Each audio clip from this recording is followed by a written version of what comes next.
Hey, salut tous les amis, c'est Elliot. Aujourd'hui une nouvelle vidéo dans laquelle on va parler de l'influence qu'ont les réseaux sociaux et les médias sur les enfants. C'est un sujet qui a été pris déjà de nombreuses fois, mais c'est un sujet qui pour moi méritait d'être vu sur ma chaîne et qui mérite d'être plus détaillé que certaines vidéos sur le sujet. Du coup les amis, aujourd'hui on va voir l'influence qu'ont les médias et les réseaux sociaux sur les enfants.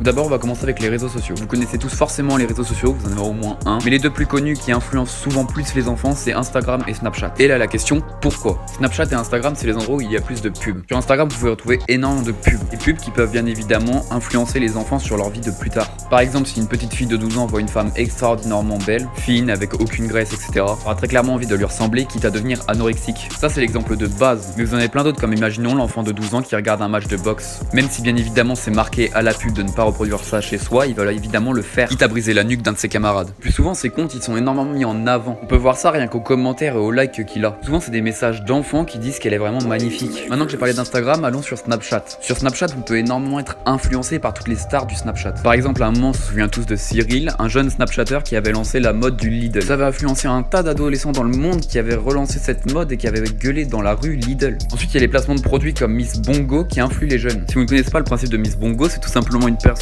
qui apparemment vous raconterait votre futur par le biais d'un numéro bien évidemment surtaxé. Et au moment de ce placement de produit, je me rappelle qu'il y avait eu énormément d'adolescents qui avaient tout simplement appelé Miss Bongo. Sur Snapchat, vous avez aussi énormément de personnes qui envoient des nudes. Le problème avec les nudes, c'est que ça influence les enfants sur le système de la pornographie. Parce qu'un inconnu qui vous envoie une nude, on peut pas appeler ça de l'amour. Je sais pas si vous avez remarqué, mais depuis quelques années, les adolescents jeunes sont plus rapides à aller dans le système de la sexualité. Au niveau de la pornographie, j'en avais parlé dans ma première vidéo sur Instagram. Donc si vous comprenez pas bien ou tout vous semble pas très clair, allez-y. Mon principal but dans cette vidéo, c'est surtout de vous montrer à quel point faut pas prendre les réseaux sociaux trop tôt. Et le plus souvent, c'est les garçons qui sont attirés par ce genre d'influence, de par quand ils sont jeunes, leur envie de devenir plus puissant ou leur envie d'avoir des super pouvoirs. Mon principal but dans cette vidéo, c'est surtout de vous montrer, parce que j'étais en plein cœur des influenceurs, je me suis fait passer pour une petite fille de 12 ans et j'ai été en plein cœur de ces personnes. J'ai réussi à leur parler depuis une application qui vous permet de discuter entre adolescents du à peu près le même âge. De base, quand vous arrivez dans l'application, il y a un bot qui vous dit d'être sage et de parler gentiment. Par sage, j'imagine qu'il entend de pas de pornographie. Mais suite à un seul message dans une convo, j'ai reçu tellement de messages. Le plus souvent, c'était des personnes plus âgées que moi qui me demandaient d'envoyer des photos dénudées de moi. Je vous rappelle que je me faisais passer pour une petite fille de 12 ans. Sur cette application, on peut retrouver énormément de groupes consacrés à la pornographie de mineurs. C'est vraiment une application regroupant pas mal de pédophiles. Dans toutes ces personnes pervers, fort heureusement, il y avait quand même des personnes conscientes qui me demandaient de partir et de désinstaller l'application. Et c'est là où j'interviens pour vous dire vraiment de faire attention à ce que vous mettez entre les mains des enfants. Un téléphone, ça peut très rapidement devenir une pièce à conviction quand on n'est pas mature. Même être mature, parfois, c'est pas suffisant. Alors imaginez qu'une enfant de 12 ans envoie vraiment ses photos. Il y a donc deux possibilités qui s'offrent à nous. Ou bien la personne derrière l'écran demande une rançon pour éviter de divulguer la photo qu'il a reçue, ou bien il en a complètement rien à foutre et il la divulgue directement. Dans la première situation, l'enfant peut être sauvé en donnant l'argent demandé. Mais dans la deuxième, c'est totalement toute la vie de l'enfant et toute sa future vie qui est totalement partie en poussière. Elle se fera continuellement insulter de pute et de fille facile, tout ça parce qu'elle a commis une erreur à ses 12 ans. Il y a aussi bien évidemment la pornographie sur YouTube, mais ça le roi des rats a déjà fait une vidéo dessus, je vous la mets en description. C'est une pornographie pédophile qui consiste à regrouper plusieurs personnes âgées sur une vidéo d'une enfant faisant de la gym. Même récemment sur TikTok, il y a eu des défauts et il y a eu des personnes qui se sont un peu dénudées. Alors bon oui, mais tout ça pour dire quoi? Tout ça c'est pour vous dire qu'aujourd'hui on peut être en sécurité nulle part, que les enfants ou jeunes adolescents seront forcément touchés de près ou de loin, et c'est justement à nous de faire en sorte que tout ça se diminue. Il est impossible pour nous de supprimer cette chose, car de toute façon ça sera recréé forcément. Rien qu'aujourd'hui un enfant de 11 ans veut savoir l'anatomie d'une femme, tout à fait normale et compréhensible. Et le problème c'est aujourd'hui même internet n'est pas assez sécurité.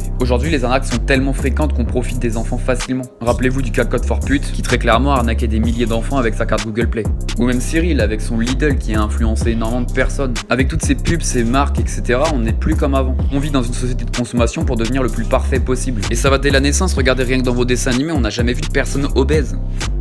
Clairement, si je fais cette vidéo, c'est pour vous montrer les risques des applications ou bien des réseaux sociaux. Pour la petite anecdote, personnellement, j'ai dépensé 799 € à mes 8 ans sur la tablette de mon père. J'ai dépensé tout cet argent dans des placements de produits car j'étais trop crédule. Donc voilà les gars, réellement faites attention. Si jamais vous avez un petit frère ou une petite sœur, faites attention. Parfois, jeter un coup d'œil sur le téléphone de votre petite sœur ou de votre petit frère, ça peut sauver. Donc voilà les amis, moi je crois avoir fait le tour. Si ma vidéo n'est pas complète, vous avez bien évidemment celle du roi des rats qui est en description. N'hésitez pas à commenter, liker, tu connais tout le baratin. C'était Elliot, allez salut.